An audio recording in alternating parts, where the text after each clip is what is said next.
What's going on, everybody? This is the Fantasy Locker Room Podcast. I am your host, Cameron, aka Cam ATL. If you watch the YouTube videos covering daily DFS videos, I give advice on YouTube. If you're not following me already, make sure you do so. Go like all my videos from like the last 6 months. Go back and like every one of them. Subscribe to the channel if you haven't already. Thank you guys for joining me. As you guys know, I'm coming to cover some NFL stuff. We're going to cover season-long NFL, and we're going to cover daily fantasy as well. I've got the real MVP, one of the best fantasy players that I know when it comes to season-long and DFS. He happens to be my uncle. What a blessing. Here he is right here. What's going on, Craig? What's up, DFS squad? It's nice to be here, man. I taught Cameron everything he knows about fantasy sports. So. Right. This is my Mr. Miyagi right here, sitting next to me. This guy really got me super into the shit. So now that we got the introductions out of the way, this is the Fantasy Locker Room, by the way, guys. You might be listening to this on SoundCloud or iTunes, but either way, I will be shouting it out to you guys on Twitter. And I'll still be doing my regular videos covering daily fantasy every day as well, doing every sport as well, all that shit. But this is literally the spot for the squad to come and get their NFL news, like waiver pickups and all types of shit like that. But we are going to start this podcast off talking about daily fantasy week 1. I know you guys are hype about DFS week 1 in the NFL. I'm super excited. We have got to absolutely dominate this first slate. So, Craig, in your opinion, what are the best contests to play on DraftKings week 1? All right. For me, my tastes, I'm not really a shark. I know the math behind competing with the Sharks is just too difficult on those 150 lineup contests. So I try to avoid those until I can get my bankroll built up towards the middle of the season. And I can actually go into some of those with like 100, 150 lineups myself. But starting out the season, with a middle bankroll, I start with about $500, and I'll play the single entry, I'll play double ups, and I'll play like maybe 3 entry tourneys, and I'll put in 3. Single entry, I'm glad he mentioned it, because single entry, just like I've been telling you, I tell you guys in the daily fantasy videos all the time, single entry is very, very important, because you do have these sharks who will enter their max amount of entries and then use a friend's account to enter all their max entries. Like, we know they're doing it. It's obvious. Sharks are really out here putting out like 500 plus lineups a night, spending thousands. So the only way to give yourself a great opportunity is single entry, because they can only put 1. Do not give your money to the Sharks by entering 1 or 2 lineups into that millionaire. No. It's just a waste to put your money in there. And in my opinion anyway. Oh, yeah. So. Yeah, if you play DraftKings tries to make it so attractive by putting that $3 entry 2 million prizes. Okay? There's a reason why that's going on, okay? They want everybody to go in there and put one $3 lineup and think they have a shot at actually winning, but you got to understand there's no chance at winning. I actually like that one, because that one was only 20 entry. Like that right. 2 million that's play action. Good, yeah. I would actually load up 20 lineups and just play. I was automatically expecting it was like to be 150. You're right. That's how they do exactly. It. But I would actually play that one. That would be $60. You max out. You get the same lineups as your competitors, and you get to take advantage of all the people that are putting in 1 or 2 lineups. Right. So. Like if you can get yourself to, like, if you're gonna do that $3 entry, I don't think you enter it unless you max out the 20. I agree. Like, make 20 different variation lineups, and like I've said in my videos all the time, variation when it comes to DraftKings and FanDuel is key. You need to have different variations, because anything can happen. Le'Veon Bell can sprain his ankle on the first quarter and not come back, and your whole fucking weekend be fucked if you go 100% Le'Veon. So variation is super important. Very important. It is the most important thing to win one of these big mega tournaments. It's not necessarily skill, because we all are using kind of the same information, and we're all competing against each other. It's the people who are taking those risks and trying to find an outlier, and those outliers sometimes will get you duds, get you a bottom place, but those outliers to get that top spot is what you're going for, because that one-time top spot will make you lifetime positive in this game. You know what's crazy though is that you think that when you're playing in a big GPP, that you have to have that guy that like, nobody knows of that ends up coming in and just going absolutely nuts, especially with like NBA and MLB not so much because you pretty much know who's going to be in there, who's going to whatever. You, but if you consistently look at the winners of these NFL contests, you sit there and you're like, fuck. I thought of every single one of these guys and I talked myself off of it because I thought too deep into it. That's another thing. Like, you don't want to overthink yourself. And what I'm going to say to that is you should have played more variation. Right. Exactly. Like, the guy who takes down the GPP, most likely, this dude's got multiple lineups, and that one happened to be the one. So that's just how it is, man. And these guys, that you hear over at Roto Grinders and stuff like that, those guys are those guys. No offense to those guys, but we know those guys are sharks. You know what I'm saying? Which is why you guys watch people like me and these other guys doing this, because you know that you're getting information from a regular person who's not going out there spending thousands a day. All right, that's why I think our style, we like that single entry stuff, that double ups, those head to heads, and for higher dollars. You know what I mean? Like, I think it's better to put in that $100 in a head to head or a single entry than to put in, 5 of the $20 millionaire makers. So you like head to heads? Yeah. You like head to heads because a lot of people, I influence people to do the same thing with MLB and NBA, because a lot of times you can win that way, but a lot of people will hit me back saying, oh, it seems like every time I do a head to head I end up playing like the best DFS player in all of history and they drop like 200 MLB points on me and there's no chance for me to win. It seems like every time you do that happens. Now that will happen, but if you keep up with it, you'll start realizing, okay, more than not, if I actually spend time on this shit, I'm able to actually edge these guys out. So, all right. So what we're going to do is, now that we got that out of the way, we're going to go ahead and start week 1. We're going to talk week 1, guys. All right.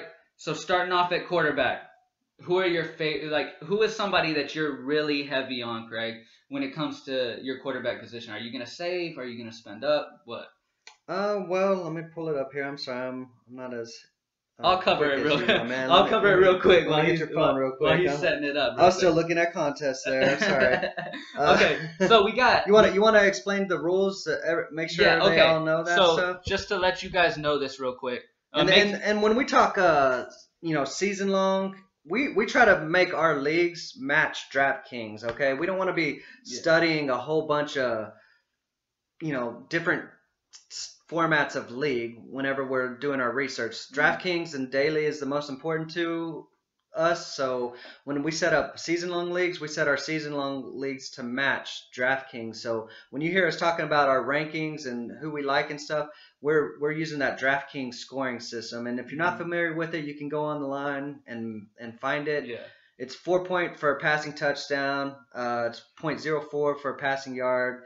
They give the 300 passing yard bonus and 100 receiving yard, 100 rushing yard bonuses as well. That's one thing that DraftKings does differently than like FanDuel and stuff like that. Yeah. So and you need to know, guys, that it is PPR. Like when you're setting up your lineups for DraftKings every weekend, you gotta make sure you draft according to what the format is, and DraftKings is PPR. So when you're going for a running back, grab a guy that gets targets out of the backfield. When you're going for a receiver, grab a high volume receiver, because that's just how it is. You got to play according to the format, and DraftKings happens to be a PPR format. So same thing, like when you're drafting in a PPR league, you want guys who get high volume. When you're playing on DraftKings, you want to make sure you draft accordingly for your DraftKings squad. So let's go ahead and start it out, man. So like I asked you before you had all your fucking shit open. Are you going to spend down, or are you going to go like a Ben Roethlisberger, Aaron Rodgers, whatever? 7,300 for Ben at the top spot. That seems pretty reasonable. He's got a good matchup. Oh, man. Do you think Cleveland can keep that game close, though? I see them getting up on Cleveland and then running a lot with Le'Veon. Blowing it out and running Le'Veon into the ground. I could see you. So... it depends. Like I said, let's just talk cash games right now, because variations, okay. I might be willing to make several with each of these guys. Yeah. You know what I mean? So we'll just talk like cash game value. What I'm thinking, what's sticking out to me right off the Up front, um, hmm. I think, well, that's pretty sneaky. People are probably gonna laugh at me, think I'm retarded, What? but man, I've had a lot of success going down to cheap QBs over the years, and Right. then spending up on some big guys. So I kind of like that. In early season, you don't know how some of these guys are going to perform. So Right. sometimes I like to go even the min guys. I've had really good luck. I mean, I remember McCown a couple years ago. He was the Yeah. min guy coming in, and he just lit it He up did and great. won me Yeah. couple $1,000. So That's a strategy I love doing too, guys. Like just like when you're drafting for your fantasy leagues, you don't get a quarterback right out the gate. On DraftKings, a lot of the success I've had is when I get like a lower guy, like maybe like a Dak Prescott at 63 versus the Giants, a Carson Palmer versus Detroit at Detroit. You know that's going to be a throw. They're going to throw. Both teams are just going to be airing the ball out. So and it's in a dome. So I like Carson Palmer at 6,000.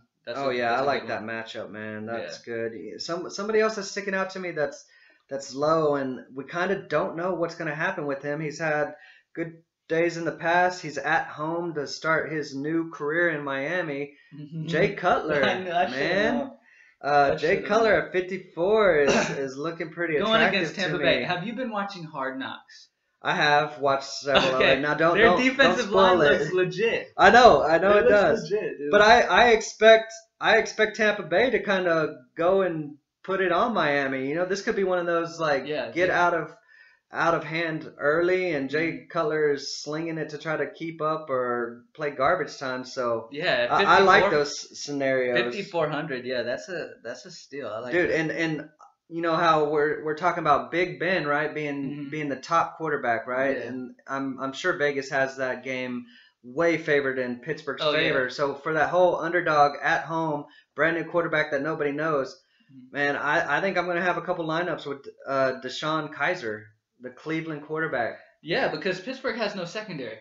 You know, they just grabbed Hayden. and So they have Hayden now. We want to make sure we pay attention to who he's going to be on. Most likely, who the hell does Cleveland even have? dude, Like, dude, Cleveland has nobody. let's just say, I mean, we study this for more than just about anybody, Right. and I haven't gone through the depth charts of No. Cleveland's defense. Yeah, I don't. I really don't. My grandma could throw for 300. It's versus early, Cleveland's right? defense. And guys, look, this is really early on. We're giving you our first fresh takes. This is Yeah. our first look at it for the year, right? Our opinions and stuff are going to change probably 100 times Yeah. between now and game day, but we're getting hyped. Yeah. These are just gut initial reactions. We're trying to give y'all some of the insights that have been lucky for us, and hopefully, you can put your own spin on things and be successful in this game because it's fun and It's that's why we fun. play It's it. the best shit in the fucking world. All right, Who so would you pay up for? Would you? Who would I pay up for? Aaron Rodgers against Seattle? I mean, yeah, Aaron Rodgers versus Seattle, no, because Yeah. Seattle's just very solid. I know. So even though he's in Green Bay, I'm not gonna do that. What about I Cam? like Wilson versus Green Bay. That's a good little play there. I mean, I could see Seattle having to throw. Yeah, I don't know. I mean, it's my tough. first build had Russell Wilson. Yeah. honestly. I like Derek Carr. What about Derek Carr going against Tennessee at 67, or Marcus Mariota going against Oakland? Like both that game, Oakland and Tennessee is gonna be an offensive game. Yeah. You know, neither has defense. So both of those guys are that's gonna be a solid game right there And offensively. I'm sure we'll touch on this later in the Yeah. podcast when we start talking about season long, Yeah. and specifically with Marcus Mariota. Reason I'm not gonna jump on that right now is because I don't really trust that receiving core.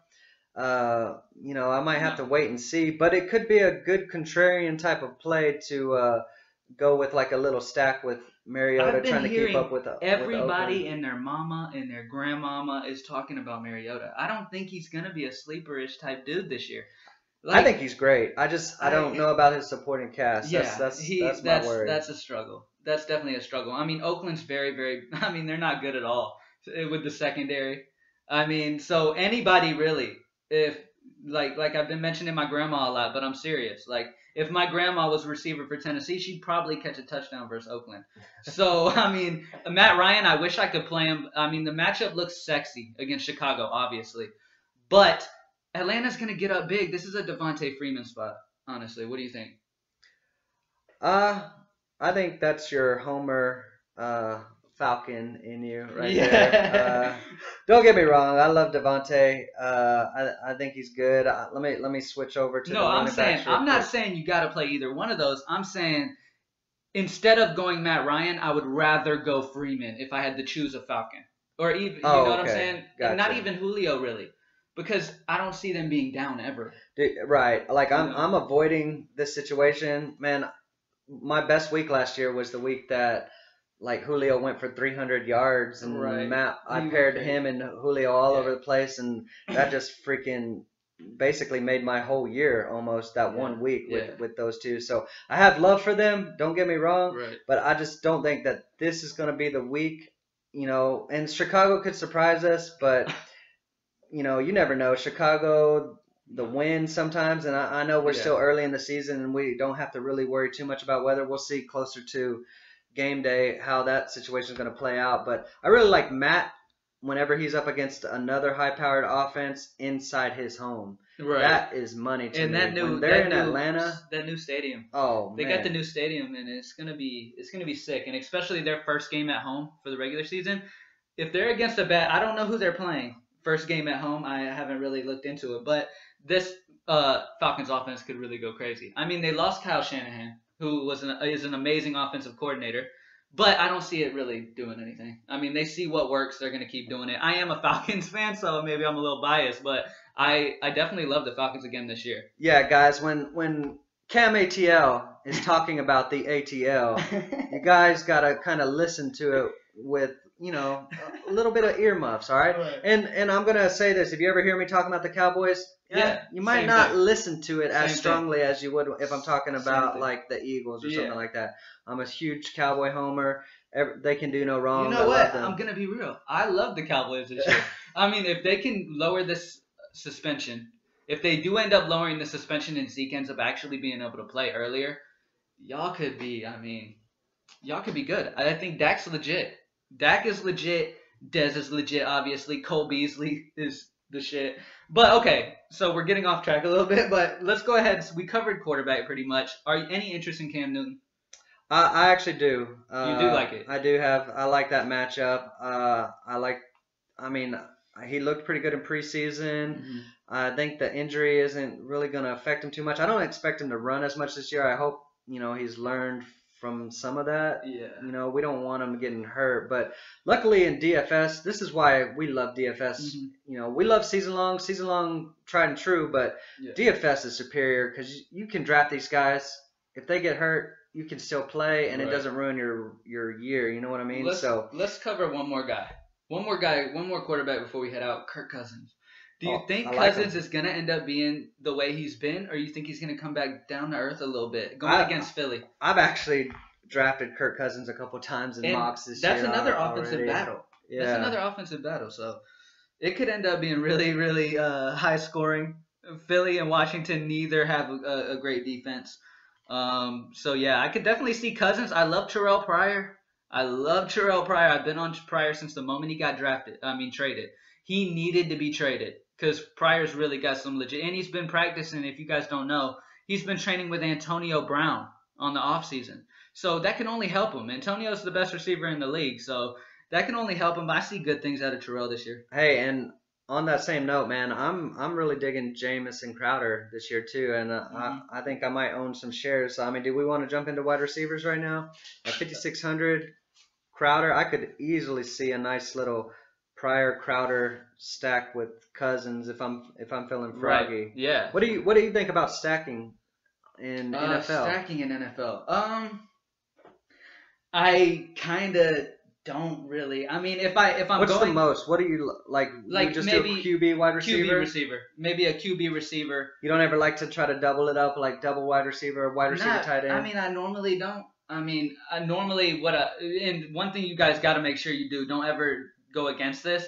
If you're playing a quarterback, don't play their running back. I mean, because if you're playing a quarterback, you want him to throw as much as possible. If he's running the ball, like, you just don't want to do it. Like, Right. I encourage you guys, pair up your quarterback. I definitely 100% agree with if you play a quarterback, match him with his best receiver. In any GPP, it's just bad strategy to do that. Yeah. Maybe a cash game or a head-to-head if you're trying to just play for safety. Yeah. It might be something that you consider if the wide receiver is like super cheap, but you like that running back really good, and you feel like the wide receiver has good value or something. Yeah, and if he's a volume guy.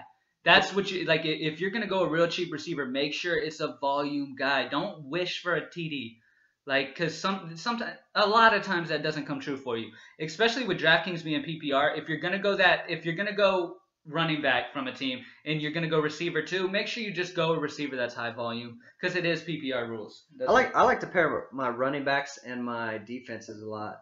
I've had some success. Yeah, because. If a team gets up, they're gonna run a lot, and that's something I look into a lot when it comes to playing when it comes to setting my lineups. I like to look at which team do I expect to win? Do I expect this team to get up big? Because if they get up big, a lot of running is gonna go down. So yeah, I mean, if the defense works out, your running back's gonna work out too majority of the time, because he's gonna get a lot of touches because they're gonna be holding them to nothing. So let's go ahead and cover running backs. Speaking of running backs, let's go straight to running backs. You got Le'Veon Bell going against Cleveland. We talked about that. I can see a touchdown by Antonio Brown pretty early here. And then, I definitely expect Brown to get 9,800. That's a lot, though. That's crazy. I mean, honestly, I wouldn't take Le'Veon at 98 over. I mean, if I had to choose, I'd go David Johnson versus Detroit at 94.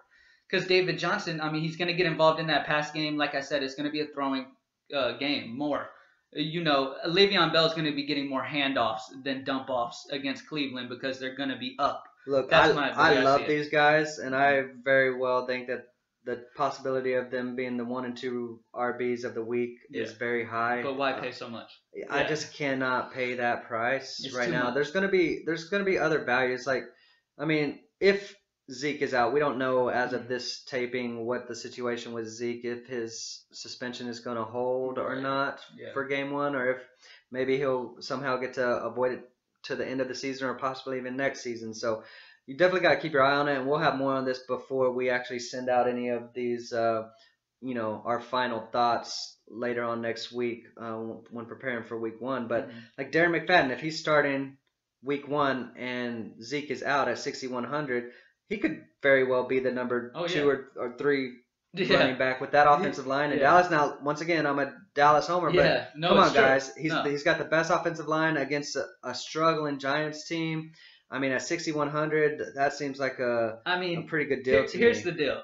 A player that we're going to talk about a little later because I'm not a true believer in. But in week 1, going against my Atlanta Falcons, I love my Falcons. I love my Falcons to death, man. But we don't have a defense, period. We can't stop the run. We can't stop the pass.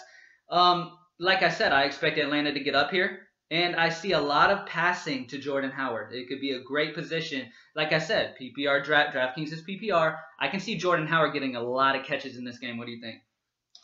Oh, yeah.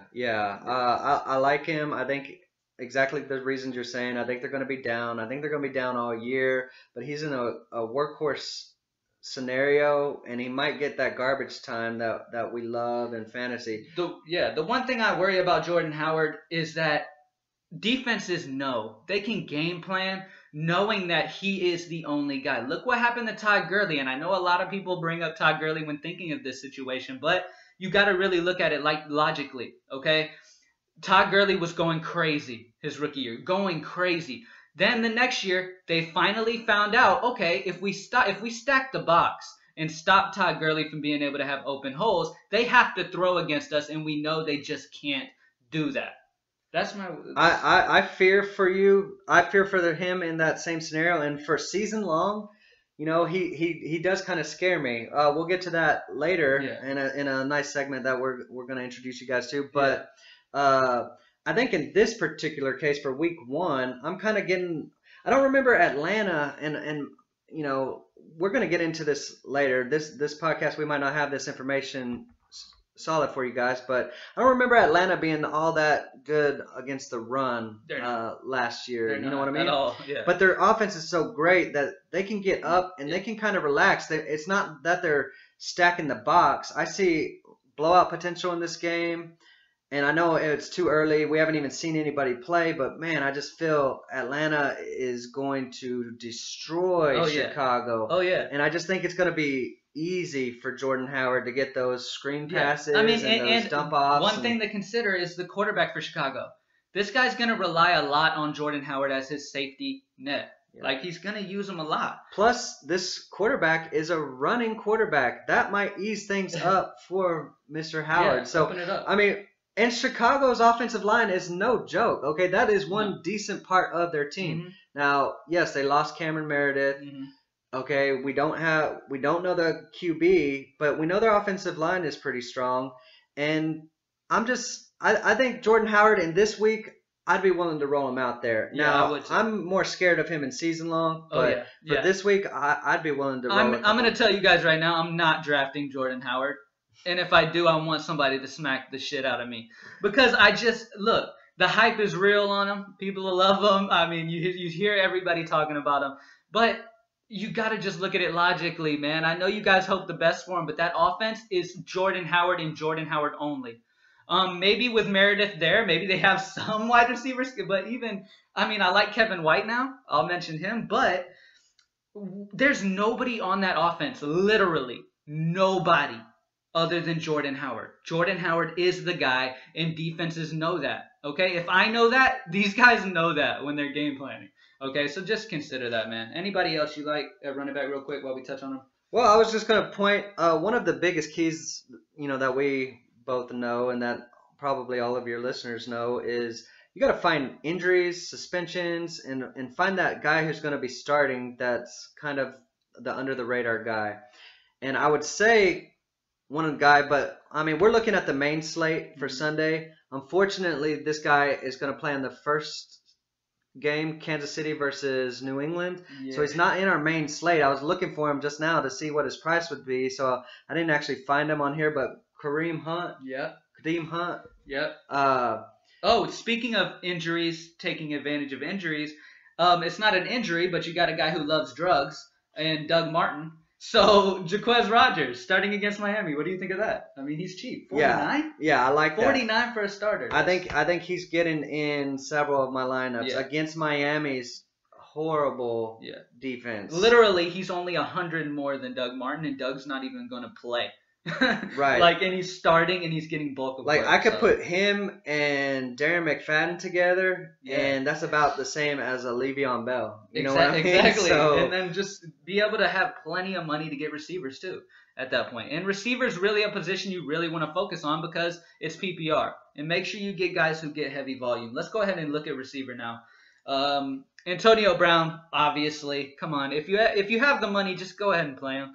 When he's going against a team that they're going to score with ease on, just why not? I mean, he's 88. Cheaper than Le'Veon. That is ridiculous. He's a lot less than Le'Veon. But, I mean, I can understand it. DraftKings sees Pittsburgh getting up quick and using Le'Veon a lot, which I understand. But I see Antonio getting in the end zone here. I know. I hear you. Julio, another situation. Atlanta's going to get up. Julio might get a TD before they get up. And see, these are spots where I tend to avoid these guys. I love playing Julio. I love playing Antonio, but I like finding them in those spots where I just feel like there's more upside. It's going to be a more competitive game. Not to say that these aren't competitive games. I could be completely wrong. Chicago could come out and destroy Atlanta. No, you're right. But you're right. I can't even say that with a straight face. There's no fucking way. If that happens, I'm just never watching football again. That's not going to happen. Chicago's not going to win. Cleveland's not going to win. And if they do, I'm just giving up on everything. One guy that's caught my eye as I'm scrolling down that I see in that kind of same scenario that I love is Doug Baldwin. Seems like he's in a good spot at a good price. Yeah. People have been talking a lot about Doug Baldwin, and Green Bay doesn't have a secondary. I mean, Clinton Dix is solid. But, I mean, still, he's not somebody you shy away from. He's not a guy that you look at like, oh, I better not play this guy, because, Clinton Dix is going to cover him. It really doesn't matter. So, yeah, I like him as well. And like we say, I mean, even though Green Bay's going against Seattle, I expect this game, it's not going to be high scoring, but Green Bay's not going to get held out of the end zone. Green Bay's an amazing offense. So, yeah, Seattle's going to have to throw the ball. So, I like it. I like it. What about Mike Evans? Mike Evans intrigues me. He's a beast. He really is. Deshaun Jackson's there too to take some. He could catch. I honestly, if I could see the future, like I'm looking at the future right now. Let's be real. I'm looking at the future right now, and Deshaun Jackson catches a bomb for a touchdown, a 65-yard bomb for a touchdown, because the defense is going to be trying to focus mainly on Mike Evans, and Deshaun's going to blow them over the top. Yeah, I like him. I was just not trying to sound gay. I want to blow them over the top. I just caught that, but yeah. That just got turned dark quick, bro. Yeah. Deshaun Jackson, yeah. Don't make me go to the dark side. My family will not speak to me ever again. I like Deshaun Jackson. Dude, 4,900, that he's is cheap, yeah. Nice. He's cheap. And, Very. I mean, yeah. Who else? Who else are you targeting here? Okay, so some other guys that are sticking out to me just upon first glance, man. So I'm liking... I'm interested to see what this is. This is a huge quarterback question. A lot of our top receivers are going to have that this year, and we'll see how they go. But I think Sammy Watkins could be a nice under-the-radar type of play, low-owned type of guy. Nobody knows how he's going to do. Will he stay healthy? Yeah, and as long as he's healthy for game one, that's all we care about for DFS purposes. And Indy...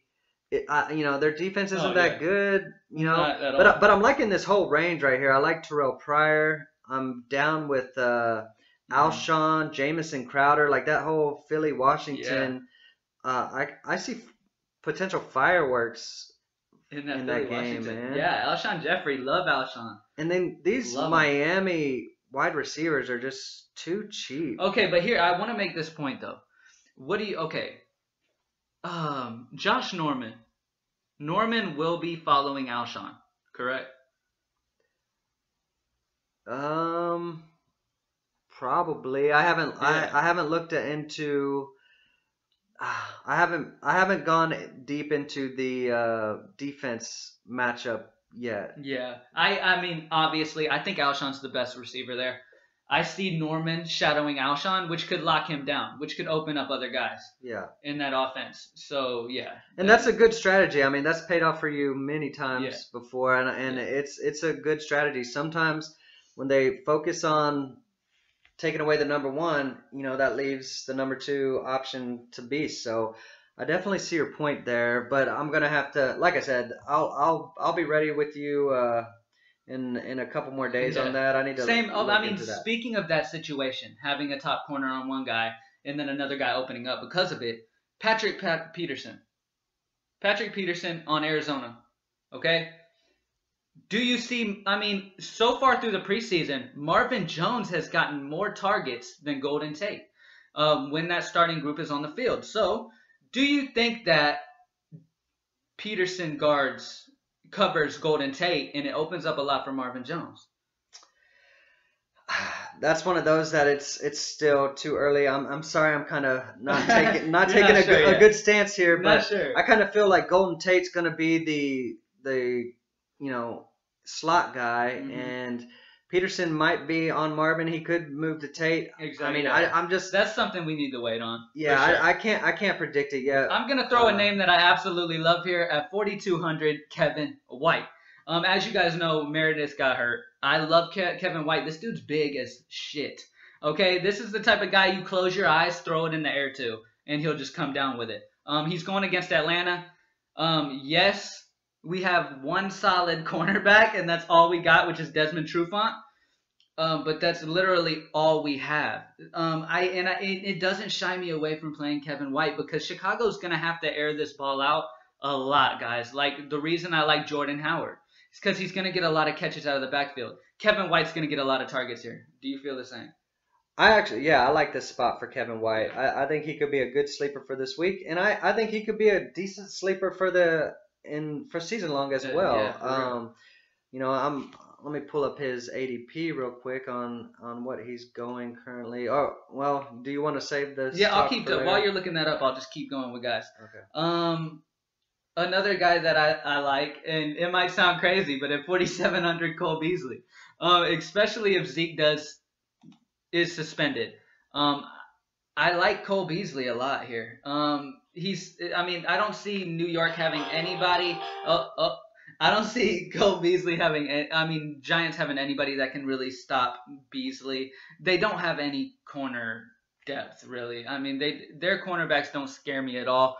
I'm cool with playing receivers against them, and I like Cole Beasley at 47. He's a PPR guy, and Dak loves him. So, man, they got Kevin White as the 53rd wide receiver. That doesn't seem right to me, man. They're gonna be down all year. Yeah. Big guy with talent. Yeah. The only other guy I guess that is there is gonna be Kendall Wright now. Yeah. And so I'm just not a believer in Kendall Wright. I really don't care too much for him. I like Kevin White, man, and he's going way too far down the list. That's a good spot for him. I agree with that, man. What about Eric Decker? Do you love him in Tennessee? What do you think with Mariota? I actually do. What's going his against cost? Oakland? He's 5,000. 5,000? Yeah, going against Oakland, like we said, that's going to be an offensive game. Decker could be real solid at 5,000. I like that. Yeah. Oh yeah. That's a good matchup for him too, man. Yeah. Yeah, that could be good. Yep. Yeah, I think we've covered enough receivers of that right now. I always have to mention this guy because I love him so much. Jarvis Landry. The dude's a PPR monster. So both of them, man. Him and Devontae Parker are just too cheap, in my opinion. Tampa Bay has no corners. If you've been watching, they have Grimes, but if you've been watching Hard Knocks, he got his fucking. Oh man, that was nasty. Yeah, that shit was deep. You almost could see the bone, or could you see it? I can't remember. Could you see the bone in that shit? I think so, man. I think they had a picture of it. It was one of my favorite guys, and I've already mentioned him, is Terrelle Pryor against Philly. I love Terrelle Pryor. I will probably have multiple lineups with him because I'm a believer. A lot of people aren't believers, but I'm a believer. This dude's actually quarterback turned receiver, and he's solid. Dude, I like that game. That Philly-Washington game is just looking good to me. I could Aren't see. Aren't they rivals? I like stacking. They hate each other. Dude, I honestly like stacking opponents against each other and hope for big shootouts. That's one of the strategy that's pretty much what you do with any sport. You know what I'm saying? You take whatever team that you think is going to be the highest scoring, and you just stack both sides. Fuck it. Let's go ahead and talk about tight end. Our favorite position. All right, so you got Greg Olsen going against San Francisco. I am so glad that Gronk is not on the slate, but I'm really mad that I can't be playing like Brandon Cooks or out in the main slate. You know what I mean? Yeah. But at least I don't have the Gronk dilemma. So I love Cooks. I'll take that. I hate having to decide whether or not to play Gronk or not. It's frustrating because he can single-handedly make you not cash or cash, if you played him. It's that big of game sometimes. There's some good little options here, man. I love Delaney Walker against Oakland. Like we said, we've mentioned this game multiple times. Yeah. I'm cool with just stacking completely on Philly, Washington, and Oakland, Tennessee. And the more I think about that, that's a nice little stack, man, with your Mariota, because I don't think he will be that largely owned. You don't? You think people are going to... It's crazy because, me looking at it, I think, you got to go get involved with Oakland, Tennessee, and Philly, Washington. That's my first thought. But the winner taking down the GPP might do something crazy like stack Green Bay versus Seattle. You know what I'm saying? You never know, and that's the joy of DFS. But you got to look at it logically. Play variations. Even if you're playing GPPs and you're playing single entries, don't play the same variation in all those entries. Choose a few different variations. Switch it up. You want to hit a high spot in one of those. You don't want to just min cash in a couple of them. You'd rather have one big payday in an entire season than 30 min cashes, 40 min cashes. Right. So guys, play the variations. Variations, honestly, that might be the most important thing in my mind. Variations, okay? It's the most important thing to me because if you play literally, it's like the people who work regular jobs and don't have time to really evaluate lines, like when it comes to MLB and NBA even, throwing that one line in, you're just throwing your money in the trash. You might as well take that money and throw it in the trash. There will be very rare instances where that lineup actually ends up winning for you. But for it to win winning enough big, winning big, you can cash. You can cash, but not win big. Yeah. You need variation because, it's the most important thing with DFS in my mind. What do you think about Jimmy Graham, man? I'm liking that tight end there at 51. I like Jimmy a lot. Jimmy, Delaney, I like both of those. Delaney's my favorite. Marty B. Green Bay now, man. Yeah. I'm interested to see how that. You Marty remember B. back in the day when we played Madden, Mm-hmm. and what year model was it that I just wrecked you guys? I have a screenshot of me wrecking Cam ATL. What was it, like 87-0? It was ridiculous because first of all, I was a young kid. All right, he wasn't that. He was in his 20s. It was like he was in 2 his days 20s, ago. guys. 2 days ago. No, but seriously, he dominated me. He found this one play where he would do the same play over and over and over. And in that season, Madden, you guys know there were like certain glitches where there was just no way to stop. Oh, you're calling it anything. a glitch. No, it's a glitch. Full of it. You're not just that can't good. stop it, man. I just read where your defense was and threw it to the right guy every time. No, you threw it to the same guy every play. It was either Jordy or man, who was my tight end back then? Finley? I don't know, dude. It was years ago, all right? So let's forget about me getting dominated in Madden and move on because he'll never beat me again. He'll never beat me again. So let's just move on here. Delaney Walker's probably my favorite tight end, to be honest with you. If I'm going to talk about value-wise, at 63, he's almost 2,000 less than Greg Olsen. Has an amazing matchup.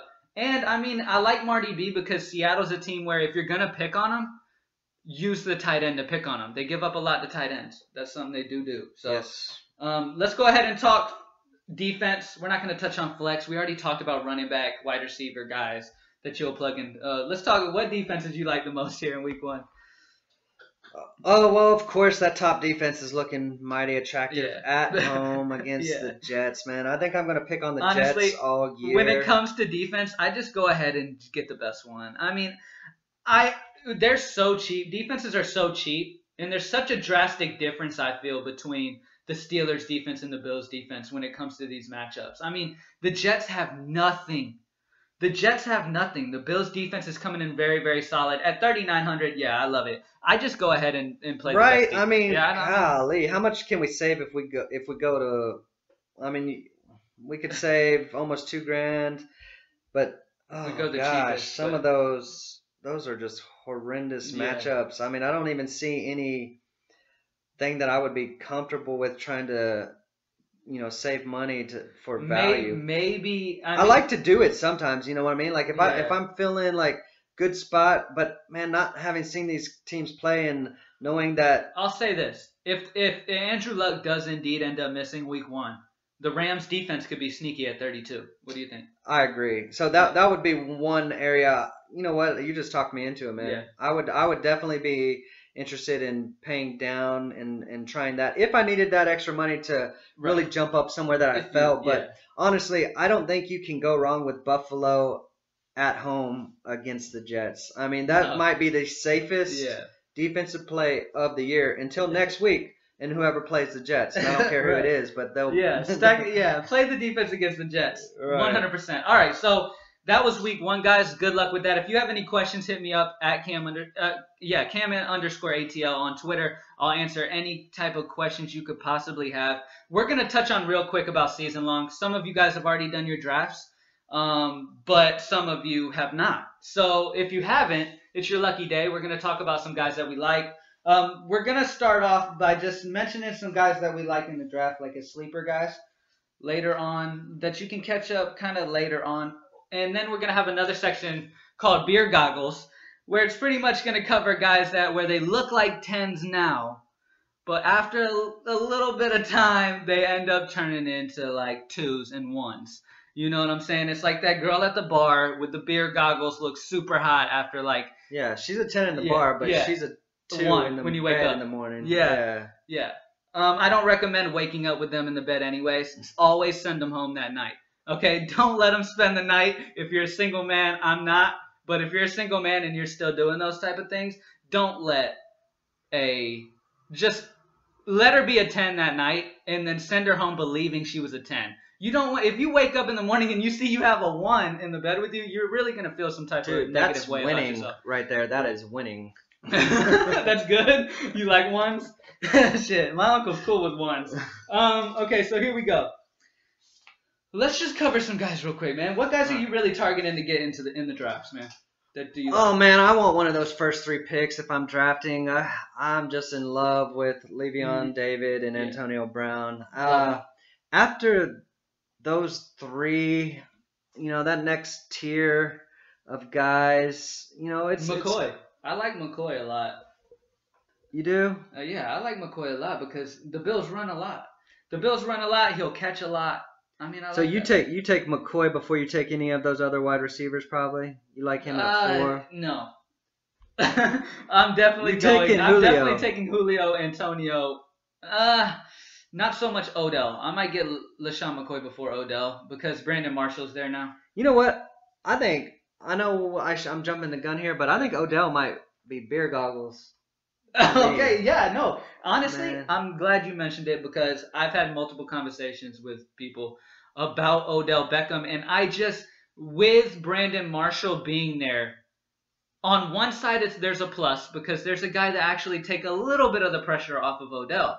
But on the other hand, the best corners of they're going to game plan for Odell, and it's going to open up a lot for Brandon Marshall. I love Brandon Marshall, and my love for Odell has gone down a little bit. So I'm taking Odell. I mean, I know on the ADP that we have, he's going like 5th overall, and I'm basically taking all of those top tier wide receivers before him. I'm taking Julio. I'm taking Mike Evans. I'm taking AJ Green. Yeah. I'm taking LaShawn McCoy. Seriously. I'm taking Melvin Gordon. That's probably. True. That's true. And I'm even tempted to put him below Michael Thomas in that list. Look, man. I mean, Odell could end up going out and balling out. We know he's super, super talented.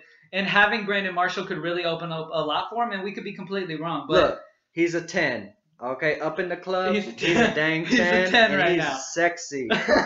All right, he's sexy right now. Like, but he is could sexy. end up being very mediocre. I'm just afraid of, after the season's done and we wake up from this, and we're just like, damn it, why did I draft Odell? Right. So yeah, I have to agree with you. I like AJ. I like Mike Evans a little more than Odell. That might sound ridiculous, but it's true. I'm not a believer in Odell. I mean, I am a believer. I'm a believer. I'm not saying he sucks. Dude, he's a first rounder. Yeah. And I would take him if he dropped to me past those guys. If I have a late round pick and he's the one that dropped to me, I'm happy with it. You know what I mean? But yeah, he's just I like some of these other guys more than him for the season long. True. AJ Green, dude, he's been getting like literally every target in that passing game. This preseason when the starters have been on the field, AJ has been getting literally. Take a second and really listen to what I'm about to say to you.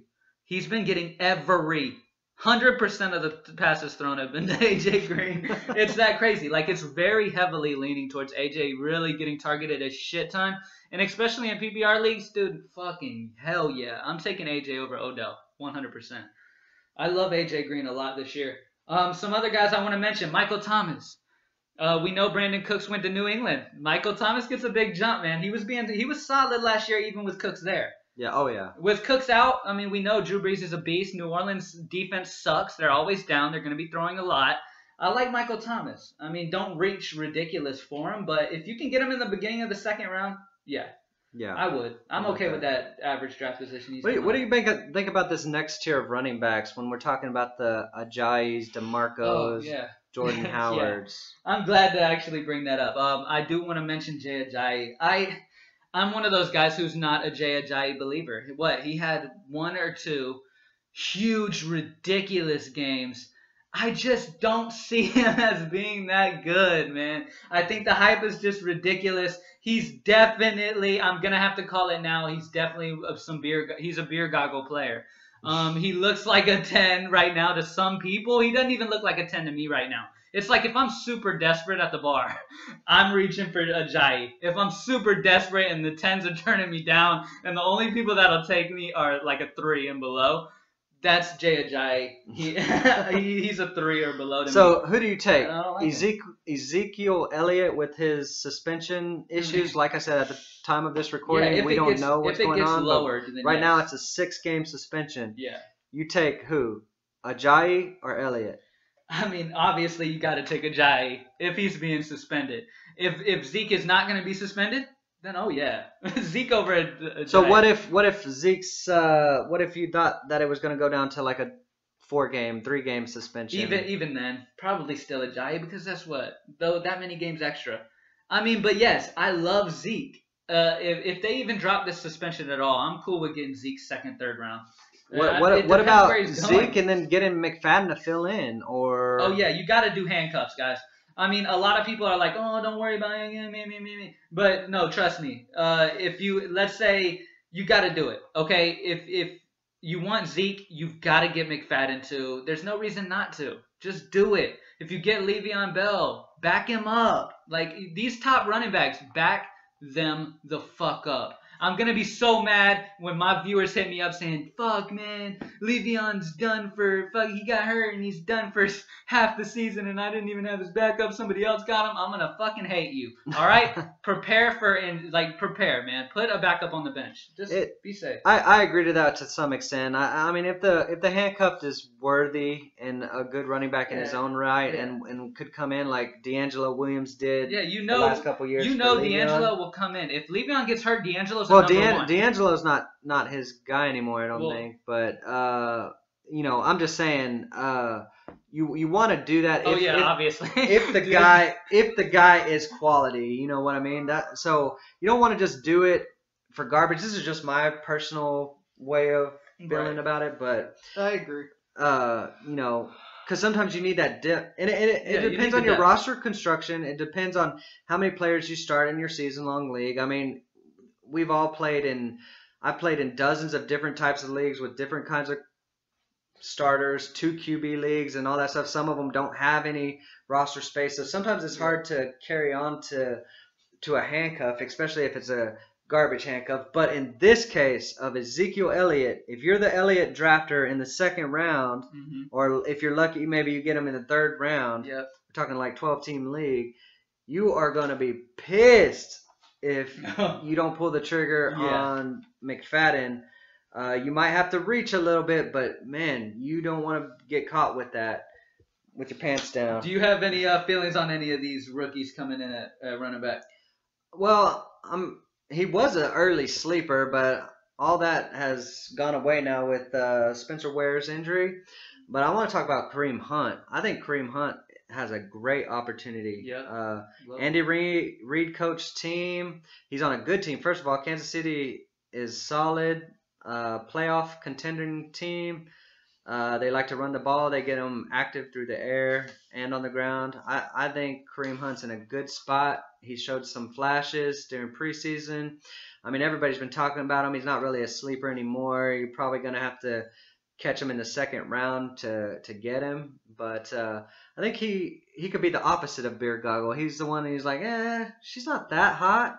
But you know what? She's got a good job. And she puts in work. Right. She's got a future. Yeah. You know what I'm saying? She's educated. She's the kind of girl that when you get home from the gym, will still, she might not be please you. She might not be the cutest, but her personality's great. She'll please you the way you want to be pleased. She'll do anything. Yeah. You know what I mean? She's got a great personality. I'm just saying, she puts in work, and I feel like that's how Kareem Hunt is gonna be. Yeah, no, he's gonna be solid. By the end of the season, you'll be like, you know what? She's a great partner. Right. Yeah. I totally agree, man. These running backs for Andy Reid, they show up year in, year out. So I don't expect that to change. And get Kareem Hunt. I mean, I wouldn't reach ridiculous. Obviously, get the main guys first, but. If you ask me Kareem Hunt or Jay Ajayi, I'm thinking Kareem. I'm that low on Jay Ajayi. I'm taking Kareem probably over Todd Gurley. People are probably going to think I'm stupid. Yeah, that Todd Gurley's a beer goggle-ish guy as well. Yeah, you know what? I put him in beer goggle category. I don't see why he's so highly drafted. He's just, he didn't do shit last year. Why do you think it's going to change all of a sudden? They didn't soup up their offense. You know what I'm saying? Like, their offense is still Todd Gurley and Todd Gurley only. Defenses are going to stack the box. Like, why are people so retarded? Look, they're retarded to think that Todd Gurley's going to be a beast. Same thing with Isaiah Crowell. What do you think about Isaiah Crowell? Crowell, I'm not excited to get him, but I'm not trying to avoid him. He's one of those where I like his situation. I think he's going to put in solid work. You don't have to reach too hard to get him. I mean, end of the, mid third round probably, but he's going to put in work. I like the way he ran last year. I'm not excited about it. Like I said, he's just going to put in work. Yeah. And when you get to these later picks, I mean, we're going to have a lot of guys that are going to be like Cleveland's going to be down every single game, though. I know. I mean, Crowell is just garbage. He's literally a running trash can. I'm not drafting him, dude. I'm not. I refuse. In one of my leagues, I'm able to keep David Johnson at pick number 9. It's a 10-team league. So the fact I'm getting David Johnson at 9 is a steal. So, I mean, obviously, I'm not going to have to deal with an Isaiah Crowell. I'm going to get a David Johnson and pair him up with another very solid guy. But, yeah, if you get Crowell, I'm sorry. That's all I'm going to say. I know you won't like this, but ahead of Crowell, like he's 37th overall right now. Ty Montgomery, man, I'm excited about him this year. In standard, maybe not. In standard leagues, guys, understand what kind of league you're in. In standard leagues, I don't care for Ty Montgomery because we're talking PPR. Yeah, 100% PPR. 1 full point PPR. Yeah. Okay. PPR's the shit. If you play standard, you're playing with like 80-year-old men who don't know what PPR is. Look, I like that. I like half point PPR, but because I want to stick to all my research and my I don't like thinking about it in so many different lists and having to put it together and all that stuff. I just want to keep it DraftKings rules. In my fantasy, in my season long, and in my daily, I just stay. PPR is just more fun, man. PPR is just more fun. It is. Well, and what do you think that does? So we haven't even talked about season long quarterbacks. Oh yeah, yeah. You think PPR diminishes value of the quarterbacks? Not really. I mean, I draft my quarterback regular. Like I don't really think about format when it comes to drafting my quarterback. So let's get on to quarterbacks. I know we're probably skipping some running backs. No, look, guys, there's a bunch of good running backs. There's a bunch of people. I'm gonna be coming on here whether Craig's able to record with me. I mean, he's gonna record with me often, but like if I happen to do a podcast tomorrow, I might be covering these guys by myself. But we'll cover them. Don't worry about that. We'll cover them. And send your questions, man. Cam. Yeah, send whatever questions to Twitter. Me. Yeah, at Cam_ATL. Follow me on Twitter, and you can give me questions I can answer live on this podcast right now, and I'll answer your question for everybody. I'm sure there's multiple people who have the same question as you, so yeah, just hit me up, man. And I remember when you started that, man. You were doing that for a while now, just helping people out, giving them that advice on Twitter and solving their questions for them. And shit just worked out, man, so I just kept doing it. Isn't that how you got started? Yeah. Just doing it helping that way, people out, man. I've always been successful when it comes to DFS. I've been successful when it comes to DFS. I love it. It's like a grown person's Disney World. Cameron's the only person who's ever beaten me in a season-long Yeah, league. like I'm a beast, okay? And Craig's a beast. And that's why we have to come together and do this podcast for you guys. We're going to touch over quarterbacks I mean, some people have the theory, oh, I want the Brady or I want the Rodgers. I do want to reach for a quarterback. Me personally, I like to wait. What about you, dude? Well, okay, so obviously, there's the two trains of thought. Do you want to reach for that Aaron Rodgers, Tom Brady? Well, we can even throw Drew Brees in that mix, or do the wait. And honestly, in a full point PPR with a 4-point passing touchdown, I like to wait. Okay. Right. Now, if the rules were different, if it was half point or less, and if it was 6-point passing touchdowns. Okay, we're going to be talking about a different, or if in a 2 QB league, but we're not talking about that. We're going to stick to DraftKings rules. And my preference, man, I'm waiting. I'm waiting long. Okay, I'm waiting like Andrew Luck. Yeah, I know. I love Luck. He's like going in the hundreds right now. I even love Bortles, and y'all might hate me for this, but don't sleep. Jacksonville has no defense. They're going to be down, airing it out a shit ton. Blake Bortles is my guy. Dude, do you like? Okay, I admit the reason you beat me that year is because of Peyton effing Manning. Yeah. All right. And I did. I mean, it's crazy because, yeah, that league I dominated in that one. I had Peyton Manning, and he was a beast. And then another league that I did very, very well in, I reached for Brady. But majority of the time, I don't like reaching for a quarterback. But guys, we were playing 6-point passing touchdown league with like crazy high bonuses. Yeah. I'm like, Peyton Manning scored like 87 points a couple weeks, yeah, in a row. Manning's the best. All right, so anyways, but yeah, I ain't bitter or anything. Yeah, you are. You're still talking about it. All right, let's go real cheap quarterbacks. Okay, I like Jameis Winston. Let's go to guys who are being drafted real late. Andrew Luck. No, I like Luck over Jameis.